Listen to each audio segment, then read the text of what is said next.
अरे सरपंच पातली ने कही कि भाई वोट कम दी वोट ज्यादा दी। अरे कम दी ज्यादा दी में बन के तो बैठ गया ना सारा, इतना ही बहुत शुक्रिया। और उनसे तो अच्छे रहे जिन्होंने बिल्कुल ही ना दी।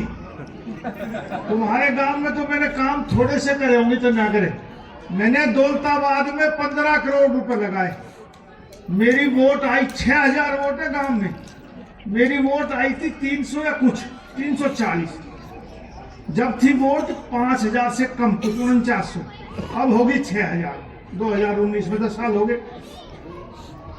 5 साल राकेश एमएलए रहा, पूरा गांव और रिश्तेदारी भी होगी थारी यार प्यारी खूब आना जाना। 15 लाख नहीं लगाए 5 साल में, और मैं 15 करोड़ लगा क्या वोट दी 412 420।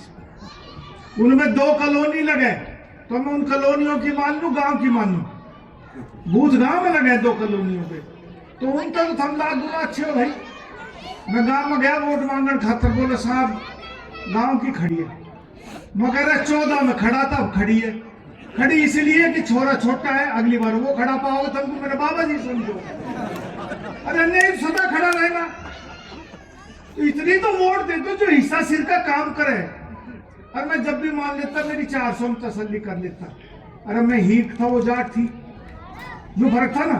लेकिन 1200 दे दी वर्धन थे, वो तो हीट था, मेरे को दी 400। जने एक भी काम ना किया गांव जाने में तो 1200 दे दी। तो मैं नाराज हूं ना हूं बताओ तो। पंचायती फैसला था, बिरादरी पे ही मर जाता, मैंने कोई दुख ना। अरे था मैं हीट 1200 दे दी, मेरे थे 400। तुम नाराज होने का काम बताओ, थम मेरी जगह थम के करो बताओ। जो आदमी 15 करोड़ रुपए लगाकर 10 साल बाद वोट मांगने गया है और उसी की बिरादरी ने 1200 देते, मुंह ने दे 400, तो क्या होगा? तो इनका इलाज क्या हुआ बताओ? राजनीति में तुम ही फैसला करके बता दी, वो कर।